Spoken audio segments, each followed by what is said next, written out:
C'est parce que ça filme. Bonjour, bienvenue dans ce vlog OC. Il y a un tout petit peu spécial parce que cette fois on va être un peu en extérieur. C'est l'été, on en profite donc pour vous faire découvrir un peu cette ville de Lyon. Le sujet n'a absolument rien à voir avec Lyon. Aujourd'hui on va parler racisme ordinaire. Ouais, ça va être drôle. Générique.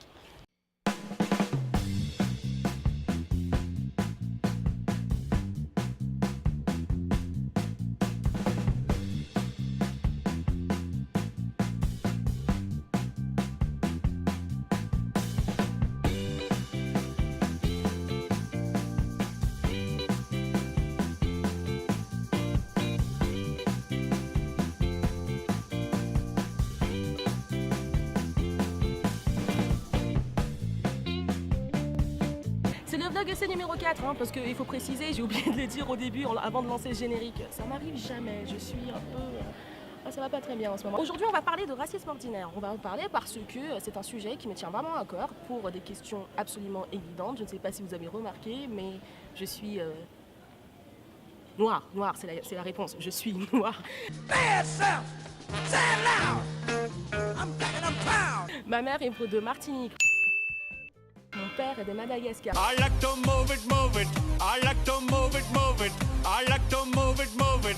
You like to move it. Alors, je suis fille d'immigrés, heureuse de l'être et française bleu, blanc, rouge jusqu'au bout des ongles. Bleu, blanc, rouge. Mais j'ai envie de parler un peu de ce sujet qui peut être difficile parce qu'on n'en parle pas assez. Sit down. Donc du coup, je vais vous parler de 5 petits points. 5 petits points qu'on va aborder pour vous aider à être de meilleures personnes si vous êtes raciste.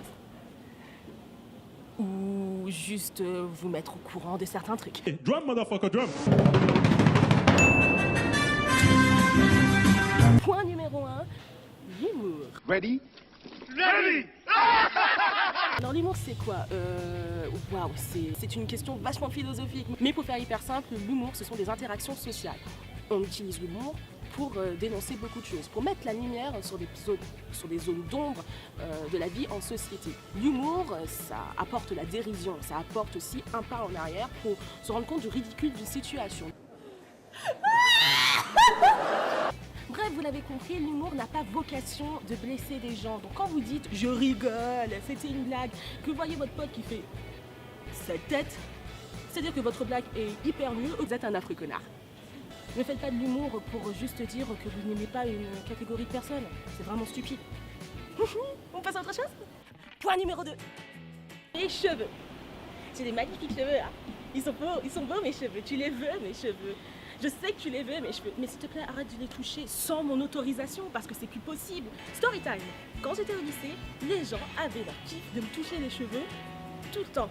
On ne peut pas toucher les cheveux d'une personne sans son aval, sans son autorisation, parce que je ne suis pas un caniche. Et me faire aussi plein de réflexions dessus, en me disant tu devrais me lisser, mais tout ça pour dire que les cheveux afro c'est la merde, et que je devrais pas en avoir quoi. Go fuck yourself. Alors c'est terrible à dire, mais lorsque tu portes les cheveux afro, aujourd'hui c'est carrément un acte militant. C'est-à-dire que, look at me. Pour mes amis blacks ou tout autre ami qui ont les cheveux bouclés et afro, vous en avez absolument rien à foutre, portez-les comme vous le voulez. Pour les autres qui veulent que je m'y lise, vous savez que vous pouvez vous prendre le fer à lisser et vous l'insérer directement. Point numéro 3. C'est un point difficile à aborder, mais non, c'est pas si difficile que ça parce qu'en fait c'est extrêmement simple. Il y a un mot que les personnes qui ne sont pas de couleur, et notamment pas de couleur noire, vous n'êtes pas du tout autorisé à le prononcer. C'est une leçon d'histoire en 3 temps. Et les 3 temps, c'est le commerce triangulaire. C'est-à-dire qu'on venait chercher des gens, on les vendait comme esclaves, on leur faisait prendre du coton, on les revendait et tout le monde était content à l'époque. Sauf les personnes qui ont été réduites à l'esclavage. Et le mot qui a été utilisé pour les mettre plus bactères et le mettre au même niveau que les animaux, c'était le mot en haine.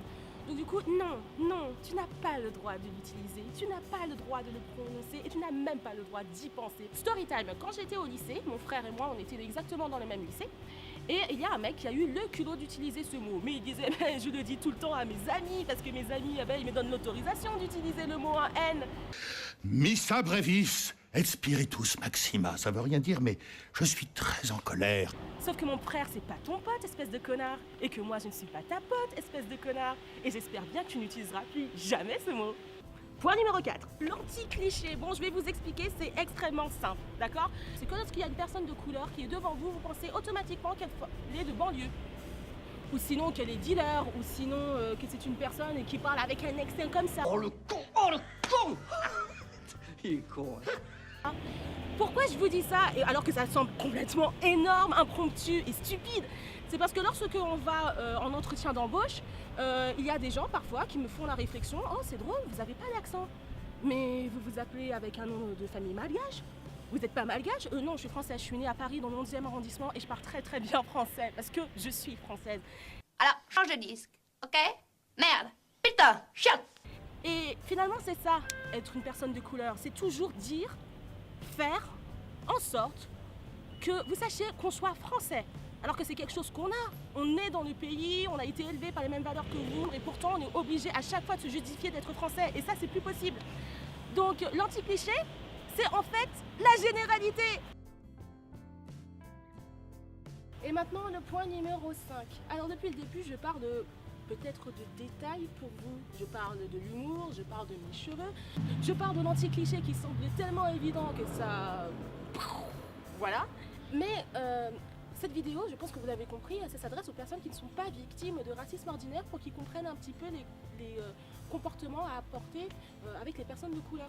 On ne peut pas faire de l'humour sur une communauté juste pour se moquer de façon méchante, parce que c'est pas de l'humour dans ce cas-là, c'est une discrimination. On ne peut pas utiliser le mot en haine parce qu'il y a un énorme poids historique sur ce mot et vous ne pouvez pas comprendre, enfin ne serait-ce que comprendre ce que ça veut dire. Et finalement, c'est ça la racine du problème. Accepter que vous ne pouvez pas comprendre. Accepter que vous ne pouvez pas comprendre que des personnes soient victimes de quelque chose qui vous dépasse entièrement. On est dans un monde, dans un système qui a été bâti pour qu'une certaine portion de la population domine toutes les autres. C'est-à-dire qu'il y a une portion de la population que lorsqu'elle cherchera du boulot, n'aura pas le problème de la discrimination, n'aura pas le problème de « vous devriez vous coiffer »,« oh, vous avez un drôle d'accent », ou sinon « je ne loue pas aux Norvégiens ».